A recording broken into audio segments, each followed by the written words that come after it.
Yeah, so I think esports drastically changed after Twitch came out. Mm-hmm. I call it the post-Twitch era of esports. Mm-hmm. So Twitch came out and it all changed, and you saw crazy money coming into esports Mm-hmm. from sports teams everywhere. Like Envy had gotten like $70 million, right?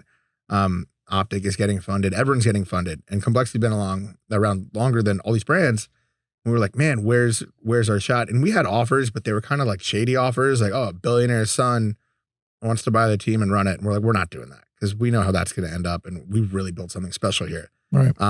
Then the Cowboys came along, and they came along through an introduction actually by Craig Levine. And I always credit Craig with being the godfather of esports, and he had our back and recommended us to them. And we entered into conversations, and Jason flew out to the Star many times and was sort of our emissary in these negotiations. And after about 4 months of going back and forth, we had a deal. It was obvious we needed outside money to compete. And what better outside money, and who better to sell to than the #1 sports brand in the world? You couldn't ask for something better on your resume. And the way they wanted to treat the team after the acquisition, and the way they have treated their team, they've been, men of their word. That integration from a sports and esports level, I think, is the best in the game. Wow. And it's been incredible, and Complexity's thriving now. And I think we made the right choice. And every time I look back at that decision, I go, yep, that was the move. My name is Dr. Marc Williams. Welcome to my Masterclass. I have a PhD in education from West Virginia University. I have a master's in sport management and an MBA from the University of Massachusetts. I even have an undergraduate degree in sociology from William Patterson University. And currently, I'm the Global Scholar Practitioner at HBCU, Florida Memorial University. But I also work for 3 of the largest sports brands in the world: Reebok, Champ Sports, and Foot Action. But I can't go anywhere without my Jordan 1s. Join me and my guests as we explore their rise to the top through adversity and challenges. It's time to help you find a hero in you. Welcome to my Masterclass.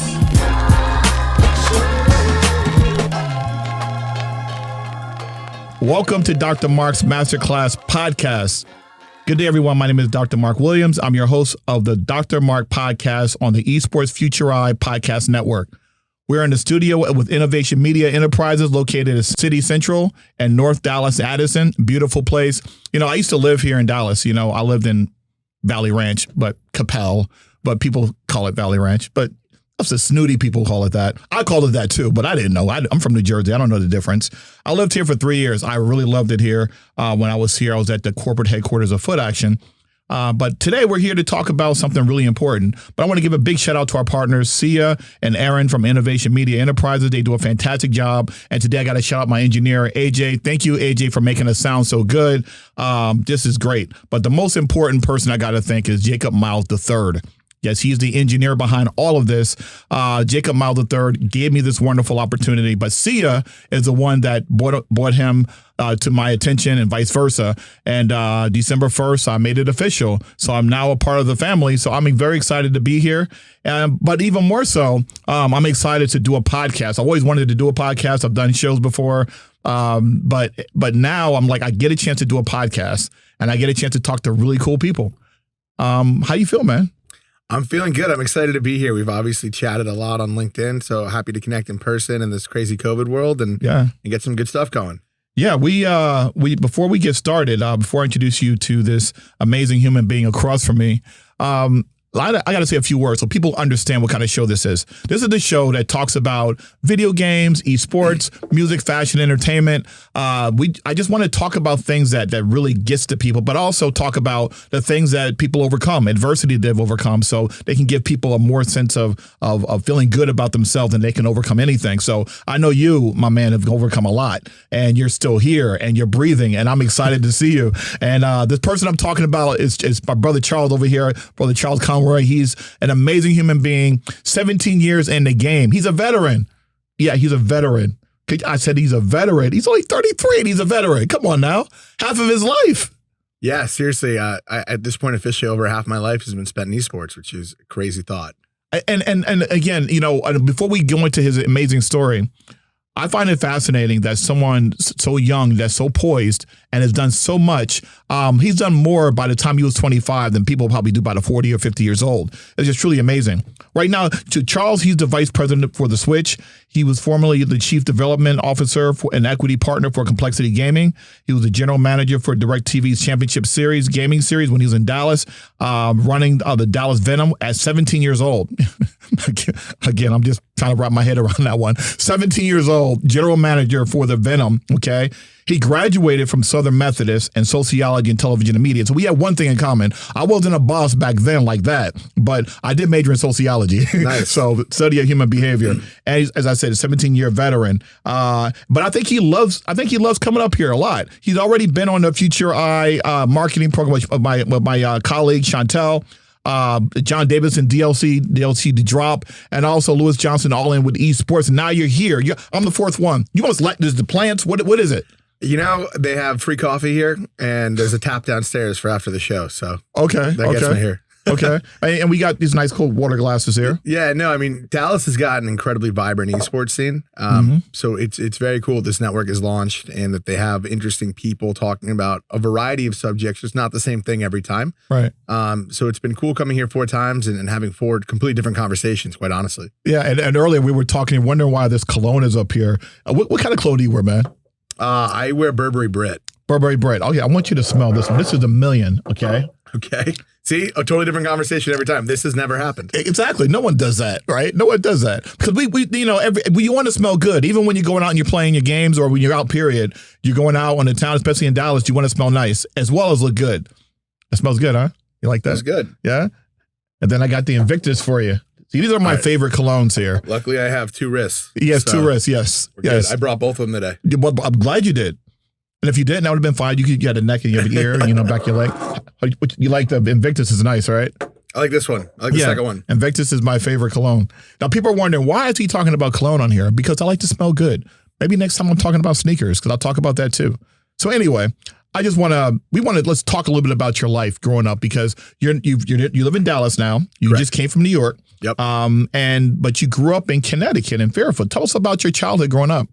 Yeah. So I grew up as a pretty typical suburban kid, with the difference being that esports and online gaming had become sort of a new thing that everyone had. There's 56K modem days. But other than that, I socialized quite normally, right? I mean, I went to school, I played sports, I did pretty well in school. I had an older brother that was 10 years older than me that I looked up to, much like every kid looks up to his older brher. So my older brother was this god, and I was constantly trying to hang out with his friends and do stuff like that. And I was sort of, I'd like to think, one of the early generations for online gaming, because online gaming came out when I was in, I want to say 5th or 6th grade. So around 6th grade, 5th or 6th grade, you could play with your friends without being in the same room. So, you know, when I was younger, it was all about N64, and GoldenEye actually was like the most social thing. When you were 3rd, 4th grade, you're going over the Rumble Pack, ordering 2 pizzas, and you're playing till, 2 in the morning. Right. Or what felt like 2 in the morning. It was probably like 11 p.m., Right. We were kids. But GoldenEye socialized I think every group of friends of that generation. And then the ability to play online came out. And it was like, oh my God, I don't just play video games with my friends on Saturday night and something I look forward to. I can actually play on like a Tuesday night. Right. Versus my buddy. And so the social element of gaming is really what drew me to it at first, because esports wasn't a thing. Right. And so that's kind of how I grew up, both in the gaming sense and the traditional sense. Just a pretty normal suburban kid. It's funny because I was a pretty normal suburban kid too, and we didn't have online gaming. I'm dating myself here, okay? We had the Atari, and we had the television, and the 5200. We didn't have that. No such thing was online gaming. I was an executive in corporate America by that time that happened. But you mentioned that you were a normal suburban kid. Not too many suburban kids' parents do what your parents did. Okay. Yeah. Yeah. So your father, your dad was into real estate. Your mom worked for Macy's Parade, Disney, and managed the famous Rockettes. How normal is that? Yeah, I guess it's not so normal when you think about it, but I grew up about an hour and 10 minutes from New York City. So a lot of my buddies' parents worked in New York. And again, when you're young, I don't think you really get what your friends' parents do, nor do you care. My dad was in real estate. He was a developer building shopping centers. which at the time I didn't understand how complex that situation was. I just kind of thought my dad built shopping malls at school. And my mom before me was, before I was born, was in the entertainment industry as the head of events for Macy's, which is where she met my father, working with Radio City and managing all their special events, including the Christmas show, which featured the Rockettes. And I've heard a lot of interesting stories from her growing up. One of my favorite ones is when the Rockettes and the little people from the show would go out drinking, and the little people from the show would get really hammered, and these big, beautiful women would carry them back to Radio City. Over their shoulders? Over their shoulders. So Okay. you saw little people being walked into Radio City by these tall, gorgeous women, and that was sort of normal. So stories like that, looking back on it, are not so typical suburban, but again, when you're a kid, you just care about it, hanging out with your friends, doing decently well in sports, and doing well in school. And that's kind of what I cared about. So what was interesting is that you started playing Counter-Strike early, and you started going to the city, to New York City, which is a melting pot, as we know. Right. And one of the things I appreciate about you when we first met, when we first did our first our conference, what was it, a Zoom conference? We met on a panel. On a panel, yeah, it was a Zoom conference. It is so crazy to say that right now, but I'm happy that people are being safe, and that hopefully in the next year or so we won't have to do any more Zoom conferences like this. But we met, and one of the things I loved about you was your spirit and your energy, and how much you adored cultures, right? So tell us about when you went to New York City. You told me a story about, you got a chance to learn about Korean barbecue and other cultures. Tell us about your experiences in New York. Yeah, so, where I grew up, people were pretty similar as a fairly homogenous community. And then going in New York City, it's the opposite of that. So I was not really exposed to a ton of cultures going to school in Connecticut. But then you go to New York City and you have everybody, man. Every race under the rainbow, girls were gaming, guys were gaming. It was everybody. New York's everybody. And so after, my first tournament, everyone went out to Korean barbecue. And, when I grew up in Connecticut, barbecue was like ribs, and it wasn't Texas barbecue. I can't even say it was barbecue now that I'm in Dallas, but like the whole concept of Korean barbecue blew my mind. Right. The first time I had ramen blew my mind. And it was because I was never exposed to that. So I actually got, the very early dose of quite a lot of diversity through gaming. Meeting people from other cultures that came from completely different backgrounds that wanted to go to this same tournament as I did. And I took a train an hour and 10 minutes to go to compete. They got there however they got there, whether it's a subway or they walked or they drove or whatever. And then we turned the computers on and it's game on. It's all even. And then I ended up being on a team that was pretty racially diverse. But again, that wasn't our goal, is to have like a diverse team. Our goal is to have the best team. Right. And the best team happened to be a diverse group of people. Right. And we won, and that was great for us. And it didn't really matter what the other people looked like or what their sexual preferences are, and that didn't matter to us. What mattered was winning the game. Right. And that mentality is sort of how I've approached life. Okay. So when you were playing the games, what drew you to? How did you? First of all, how did you get to Southern Methodist from Connecticut, and then how did you get involved with the Venom? How did that happen? Yeah. So I was running an independent team called JMC. And so JMC, was sort of like the little giants of esports. I like to put it that way. We were constantly considered the third best team talent-wise, next to a team called Team 3D, run by Craig Levine, and Complexity, run by Jason Lake. Right. And then we were always number 3.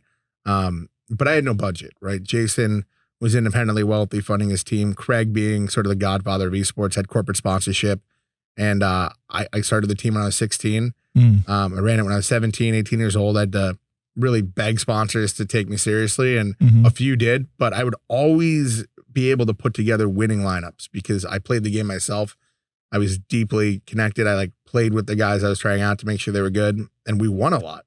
And in esports, that matters. And so we would win qualifiers that would give us opportunities to go to Korea and film a TV show. And how old were you when you did this? 18. 18. You're going to Korea 18. Yeah. So, well, that's an interesting story. I ended up not making that trip with the team because my lung collapsed 2 days before the flight. So I was in the hospital for 12 days. And by the time I came, I was healthy again. I couldn't fly for 2 months, but the team had already been knocked out of the tournament. So they were very good. That wasn't our best tournament. We came back and came to a world championship and came in third after that, which is a whole long story. But yeah, I was young, man. I our initial sponsors didn't know how old I was, and I was kind of cold calling them, and I got, just based off the team's press and results, a little bit of money. And then when they started competing and winning, we got some more money, but it was hard to be taken seriously. But again, winning sort of solves a lot of problems, and we just focused on winning. We were totally performance oriented. Wow. I just want to remind everybody you're listening to the Dr. Marc's Masterclass podcast on the Esports Future Eye podcast network, powered by Innovation Media Enterprise. And we're talking to Brother Charles Conroy here, talking about his amazing career and his amazing life, and just talked about not going to Korea, but he was able to do some other important, unique things. And so tell me, so now you're in college, and now you're a junior now, before this DirecTV happened, right? Were you a sophomore or junior? Yeah, so I was a junior when I got the look. So here's how that went down. DirecTV had like sort of a preamble tournament in 2007. It was a one-off tournament. My team competed in that. They picked the three best teams in America, and then a team from Europe. And again, we were always coming in third. So that was a big deal. We were all flown out to San Francisco, had our hotel rooms paid for. They gave us all $1,000 for being there for 2 days of filming. And then you went to a TV set and you filmed. That was really exciting. After that sort of pilot, they decided to greenlight a league with 6 teams starting in North America, 18 teams around the world. Actually, I believe 8 teams in North America, sorry. And 18 teams around the world. And I didn't know if I was going to get the look to run one of the teams, but it was a full-time job. The players were going from making around $500 a month to a guaranteed 30 grand. They could win up to 100K per player. How old are these kids, these young people? So you had to be 17 to play you had to be 18 to play in the league. So they were between 18 and about 26, I think was the age range. We actually had a guy on my racing team that was 42. And the racing games were sort of outliers because they generally were just an older demographic of gamer. So some of the guys in the racing games were in their 30s and 40s, but most of the gamers were between 18 and 26. Okay. And so they made this big announcement. We knew this league was coming out. I didn't think I was going to get the look to run one of the teams because of my age, but I had been doing this exact thing for, 5 years. And I've been doing the job that, it's basically like someone asking to hire you for a job and asking you what makes you qualified.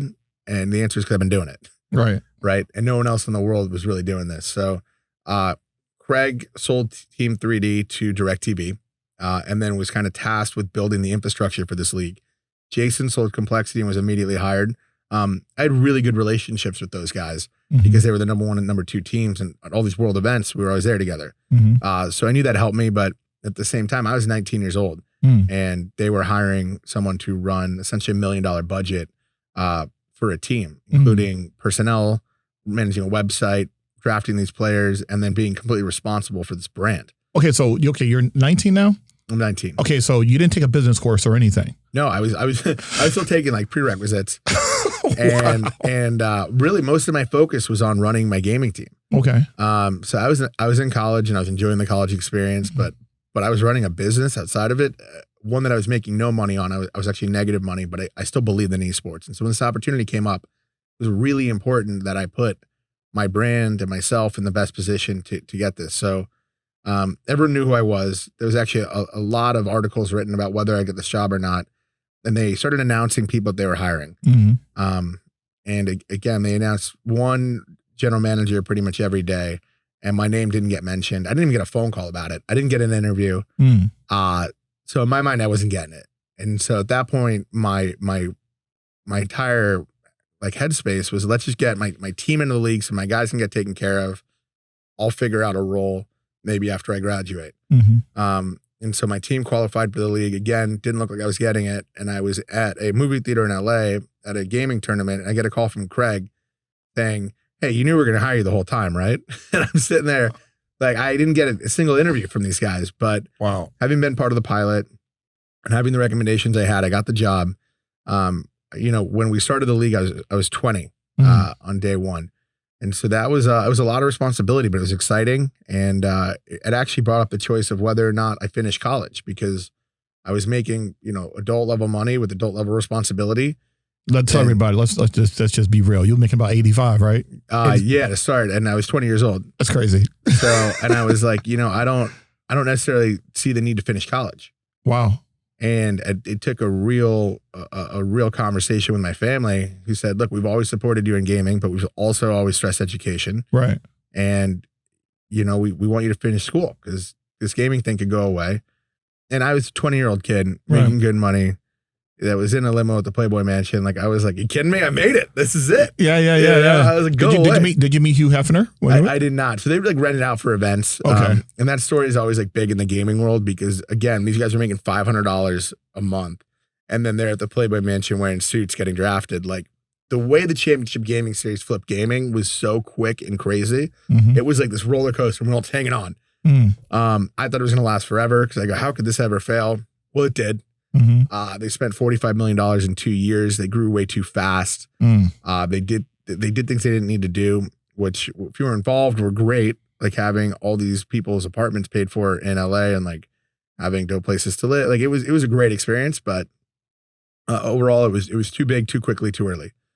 So that crashed. Luckily I did finish school. Right. But before, let's go backwards for a second. Yeah, for sure. So you know how you mentioned that you were making that kind of money. Obviously, it's not the same kind of money you'd make in the NBA if you're 20 years old and you're a superstar. But in the future, it could come to that. I think it will. What's your take about a young person that's in college and they had the same experience you had, but now they're making millions of dollars? Now they have a chance to make millions of dollars. Do you encourage that kid to go finish school, or what do you think about that? So, and this might be controversial, but I think the value. Let's be controversial. Let's go. I think the value of a traditional college degree is going down. Because there's so many jobs right now that just don't require it, and there's jobs that college doesn't prepare you for. I know Google has dropped the requirement. I know Tesla doesn't have that requirement. So there's major companies you could work for. Also, people, because of where the internet's at, can innovate on a level that wasn't possible before. Absolutely. With that said, I am so thankful that I finished out school. The relationships that I've made in that time, from both a personal friendship level and a business level, because I've done business with people that I've gone to school with, are invaluable. Right. So unless you have like a rock star idea that you think you're going to kill it at, I think it's a great way to kind of figure yourself out, meet great people that'll be lifelong friends along the way, and just appreciate the experience and ride that ride. So super happy I finished. But I don't know if it's necessary to finish. If someone was in the position I was in 12 years ago and they were making 7 figures, maybe it's smarter for them to pursue that path. Do you think your experiences traveling around the world at such a young age, being a general manager of a team, managing a budget of $1 million, do you think did that prepare you for what you're doing now? Because I think it sounds like you've had a unique experience that the average student will not have while they're in school. And that's why, as an educator, I'm not going to say I have to be careful. This is controversial. I'm not worried about it. I agree with you. I think that some people, they should go to college if they have the opportunity to. Other people, if you have a chance to go to trade school, community college, you do it. And then there's some people that are just phenoms beyond belief. And like right now in the NBA, you have people like coming out of high school. It used to be coming out of high school. LeBron, you had Kobe, you had Tracy McGrady, Daryl Dawkins, people like that. But then they said, no, you can't come out of college. You can't come out of high school anymore. You got to go to college first.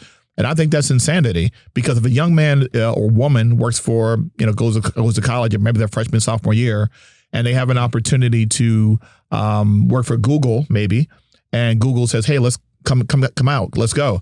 Google, they can hire the person. But in the NBA or NFL, you got to wait until your junior year. You got to wait till junior year? Yeah. Well, in football, you do. Okay. And basketball, you can play 1 year, one and done. I think it's insanity. They say, well, football, you can't do it because their bodies aren't mature yet. But come on.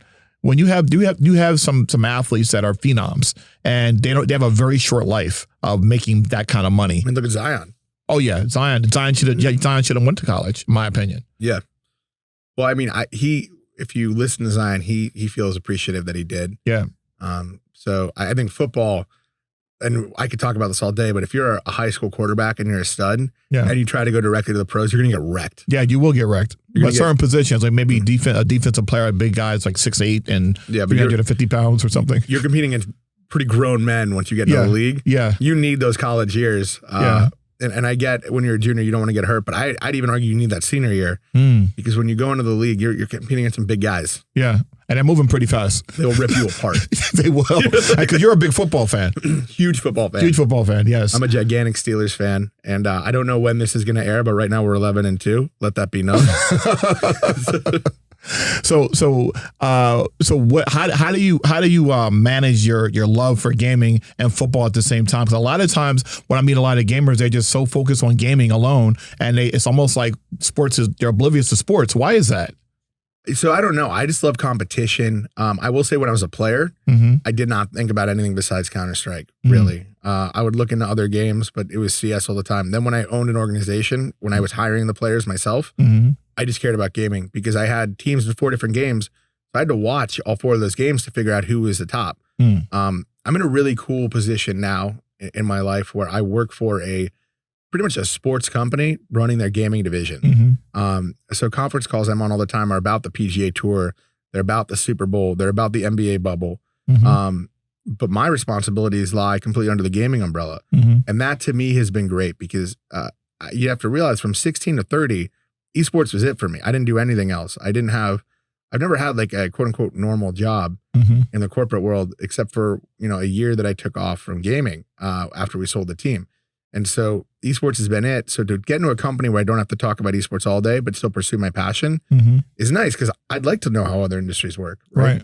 I have a curious mind and I want to know, how do you negotiate a sports contract for the NBA bubble? That to me is crazy interesting. Right. So now I kind of balance it all and my job allows me to do that. Okay. Well, I'm going to go back to a couple of things. You said a number of things. We talked about DirecTV and I want to talk about being so young and having the responsibility of telling your players that the league is no longer existing. That's one. And then hardest moment of my esports career. How did you deal with that? What was that like? So this was crazy, and I get emotional just thinking about it. The league was a beacon of hope for a lot of people. So a lot of these guys weren't, they most of them didn't go to college. They just were Counter-Strike players. Counter-Strike was sort of their way out in some circumstances or their way up, and the other games as well. And this league made them all superstars on a level that they never thought. They pulled people like the captain of my team was working at Costco. And then he was the most popular guy in the league. He won the MVP season 2. I mean, he made the $100,000. Like his life was, they put him on a world stage and really made him a celebrity. And then when they shut down the league, it was simply a notice on the website one morning. There were no calls to the general managers. There was no corporate email sent out. I actually had a ticket to go to LA in 4 days to talk about the rules for season 3, which is going to kick off in about 9 weeks from that time. So I woke up at the time, my then girlfriend was like on Facebook, everyone is talking about goodbye CGS. What are they talking about? And I go, what? I get out of bed. Right now I was a gamer. It was probably a little later in the day. And, I'm looking on the website and just as it shut down, I'm calling my boss. I'm calling the producers. I'm getting no answer. My players are calling me. I'm fielding every call, but again, I'm fielding every call with no answer. And they're like, what's going on? What's going on? And I don't have an answer for them. And people are freaking out because there's no explanation of compensation packages. Again, this is everyone's livelihood. I get an email about 2 hours later saying, hey, we're going to do a conference call for all the general managers. You should be on it. I get on the call, and it was one of those calls where you can't speak. Right. Everyone's muted. Right. And they go, hey, guys, we're going to make this short and sweet. Unfortunately, looking at budgets, we spent too much money last year. And when we were about to start off on season 3, our contracts were all 3-season contracts, by the way. Very important to note that if a company goes under, you can have a 10-year contract. Doesn't matter. Right. So we had 3-year contracts. And no guarantee money for the 3rd year then. No. Well, I mean, yeah, it was all assumed on the league. Like there was escalations in the contract year over year. Right. But that all assumes the business is still intact. Right. Okay. If you bankrupt that entity, you don't owe anyone anything. And so they go, hey guys, we're going to be shutting down the league. We don't think it makes sense financially to continue. We appreciate all your support in this project. Everyone's going to get 2 weeks salary and for the players and everyone. And that's it. Good luck. And that was the end of the call. Wow. And brutal.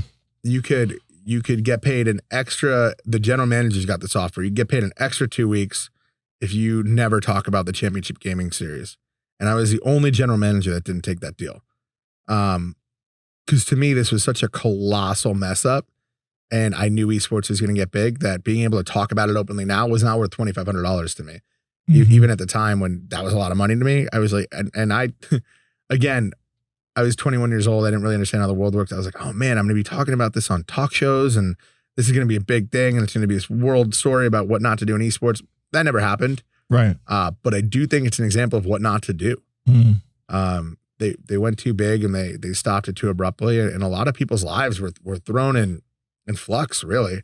And you had a couple of days to get out of the place you were living at too, right? So I was in Dallas when I found out the news. We weren't in season, but the way the league worked is if you, and I guess this is typical to most like quote unquote reality shows, but if your team gets eliminated, you have 24 hours to be on a flight somewhere, and they book you a ticket, but your apartment's gone. So you get 24 hours to pack up, say goodbye, and then the next morning you're on a flight out to wherever you tell them you need to go. So that was tough. But I mean, yeah, the whole process, that's how TV works, and you kind of learn some harsh lessons at a young age. But we kind of dusted our boots off, and I talked to all the other GMs. What are you going to do? What's everyone's game plan? Right. People didn't really know. It was very sudden. I certainly didn't have answers for the players because that entire time I was very in control of the team and a great support system. But when the league shut down, I was a 21-year-old kid that just lost his job, and I'm getting calls from other people that lost their job. I didn't have an answer. Wow. So that was a tough experience to not be able to be the rock there for the team, because that's the only time I feel like my age really came into account. And I say that, but the managers that were in their 30s and 40s didn't have answers for their team either. Like, we all had the rug swept up from under us. And so when people call you and they're like, what am I going to do to pay my bills? And you don't know, it's a terrible feeling. Yeah. But you're in the same boat. Yeah, I mean, I just can't imagine that. One of the other things that came out of this, prior to this, because you at first when you were trying to get into the league and being a general manager, they hadn't called you yet. You weren't sure. You thought it was about your age, and they finally said, "Hey, guess what? You've made it." But you missed the first meeting. Tell everybody about that experience, how you missed the first meeting, because I want people to understand something that. And it may not be about age, but when you get an opportunity, you've got to make sure that you do take the opportunity to make the best of that situation. And even though you were very responsible, tell everybody what happened to you, because this could be a lesson learned for people, and to look at what they put as priority and things that they may not think is priority. But I think what you did was the right thing, because it was very noble of you to do what you did. But how did you manage that? Yeah, so I was under a lot of scrutiny for my age. People were waiting for me to mess up. People were waiting for me to not take the opportunity seriously. And this was the opportunity, in my opinion, of a lifetime. This was a job I'd been doing at a loss. I literally had been doing this job, not even on a volunteer basis, at a loss. Because this was quite literally my dream job. And so the initial meeting, when they were going to tell us all our team names and our brands that DirecTV had developed, like, I didn't come up with the name Dallas Venom. They did. All the branding was there. There was a big reveal meeting in LA. And 2 days before I was supposed to fly out, my college girlfriend's brother, who was in the Army and home on leave, was on a boat. A boom hit him in the head. He got knocked unconscious, went over, and they were looking for his body. The day before, or 2 days before I was supposed to fly out, they found his body. And she was a wreck, and I was supposed to go to the airport a mere few hours later. I couldn't do it. I couldn't leave her in a state like that until she got home and was with her family. Then I could go do my thing. But I would have had to have literally left her after they found out about this. And I told them, hey guys, I'm going to be a couple of days late. Wow. After they've already said he's too young, right. And then you're missing this, and they're not even thinking about why. They didn't even care probably what. They probably did care, because you were. I told them why, and they said that that's unfortunate, but we have a TV show to start here, and I said I am well aware of that. Right. I'm not going to miss the season. Right. But I'm going to be a couple of days late. Right. And I showed up a day and a half late. And it was a bad way to start. But I also didn't regret the way I handled that situation. Yeah. Very noble, because again, everyone listening, you got to think about, what your priorities are. I think that shows a lot of responsibility, and it also says something about your character and what kind of person you are. Clearly, the way your parents raised you, I'm sure it gave you amazing values, because not everybody would do that. Other people might think, well, this is my big shot, and they've been criticizing me, so I'm just going to forget this person over here. But how do you decide something like that? Yeah, I mean, I want to say it was tough, but to me, it really wasn't that tough. Like it was. Right. This is what I was going to do. I don't think you're going to fire me for being a day late. I get I missed my first meeting. I'm here now, and I'm going to kill it for you. Yes. And I did. And this is why I love this cat right here, because he has that mentality. I'm gonna give it my all 1,000% of the time, no matter what. But I also know it's important. Family's important first. Yeah, for sure. And we've got to remember, family's always important, and you have to think about that. So I want to also remind you that you're listening to Dr. Marc's Masterclass podcast on the Esports Future Ride Podcast Network, powered by Innovation Media Enterprises. We're here talking to Charles Conroy. What an amazing story he has. And so post DirecTV, I know that they were trying to figure out what are we going to do. I know you invested in 2 restaurants, right? So that was after the Cowboys sale. After the Cowboys sale. But before that, when you were trying to figure out your life, you went back to school, got your degree. You said, I want to go. What happened? You found some 2 lost friends, right? Yeah. So tell everybody about that situation. So pretty shortly after DirecTV closed down, everyone was like, what are we going to do? Mm-hmm. And to Lake and I, it was clear we were going to start teams again. Right. I mean, Jason and I had, arguably 2 of the top 3 teams in North America. Where we stood every week to week is arguable, but we ran teams. That's what we did. Right. And Jason's like, well, I'm going to run a team again. And I said, I am too. Mm. And you have any money? No. Do you have any money? A little bit. I don't know. We'll figure it out. Right. And, but we had players that have been on TV for 2 seasons. Mm. And then our other buddy was a really smart guy, Jason Bass. Bass, right. And he never really gets talked about a lot, but Bass was sort of the glue that held the whole thing together. So big shout out to him. He did the digital content. He was a COO. But right. His background was running the content for the league. Right. So he worked for the CGS in the content role, managing all the websites. I mean, Lake ran a team and I ran a team. Mm-hmm.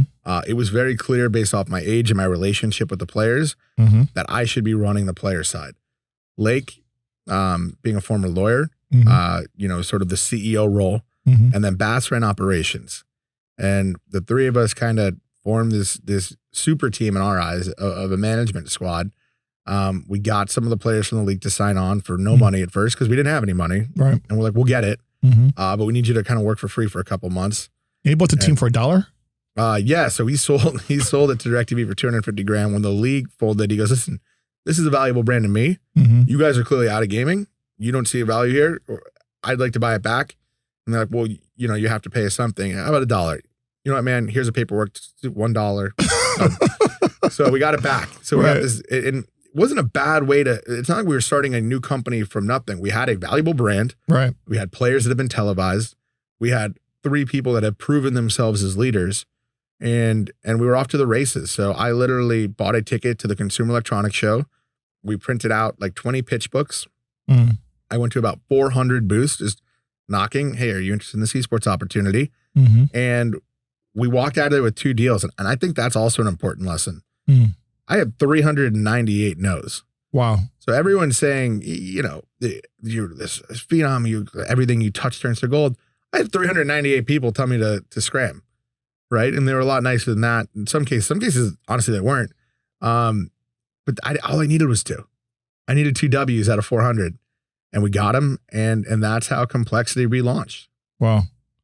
So what made you sell the Complexity to Jerry Jones? I mean, Jerry Jones is, obviously Dallas Cowboys. But what I know that you were looking at esports and looking at it growing and developing. And were you ever gun shy about, what happened with DirecTV? Did you think were you nervous about somebody taking a chance on you again? Did you think it was going to happen? Yeah. So I think esports drastically changed after Twitch came out. I call it the post-Twitch era of esports. So Twitch came out and it all changed. And you saw crazy money coming into esports from sports teams everywhere. Like Envy had gotten like $70 million, right? Optic is getting funded. Everyone's getting funded. And Complexity's been around longer than all these brands. And we were like, man, where's our shot? And we had offers, but they were kind of like shady offers. Like, oh, a billionaire's son wants to buy the team and run it. And we're like, we're not doing that because we know how that's going to end up. And we've really built something special here. Right. Then the Cowboys came along. And they came along through an introduction actually by Craig Levine. And I always credit Craig with being the godfather of esports, and he had our back and recommended us to them.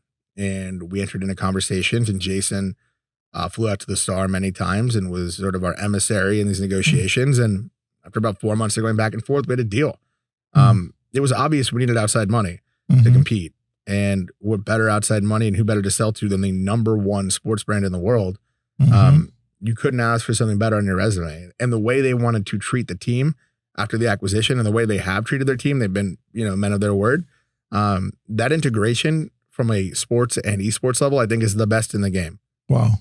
And it's been incredible, and Complexity's thriving now. And I think we made the right choice. And every time I look back at that decision, I go, yep, that was the move.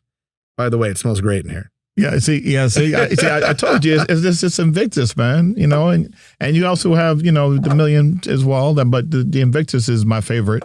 And so, one of the things I got a chance to hang out with John Davidson, probably about 3 weeks ago. And John has been a good friend over the last few years. And when I was at the University of Houston, he used to come to my university and talk to our students. And he was at GameStop, vice president of GameStop.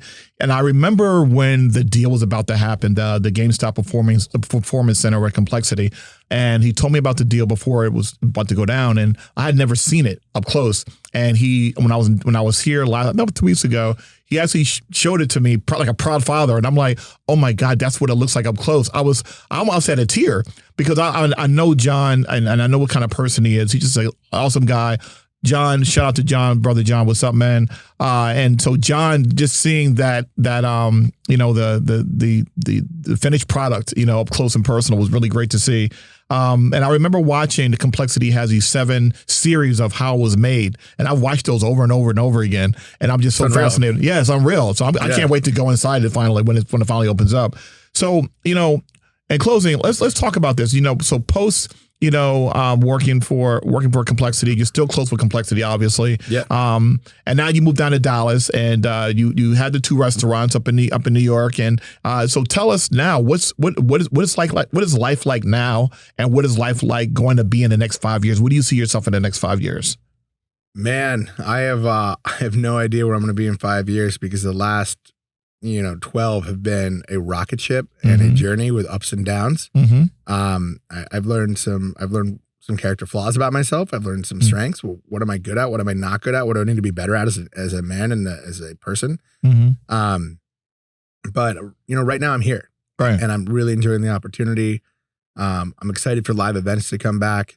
The Switch was supposed to support 150 esports events this year. We ended up supporting about 22. Oh, wow. Due to COVID. I'm excited to get back on the road and to see some friends again. Right. To not be in Zoom conferences all the time. Yeah. To be able to, just see esports grow the way it was supposed to grow in 2020. 2020 was supposed to be the year of esports live events. Everyone I've talked to in the industry, from interns to CEOs, is ready for it to be the year of esports again with live events. When it's safe enough to come back, I think we're going to see the rocket ship that was supposed to be 2020 happen. Excited to be an integral part of that, and hopefully meet some cool people that are entering the space and guide them however I can as a friend and a colleague.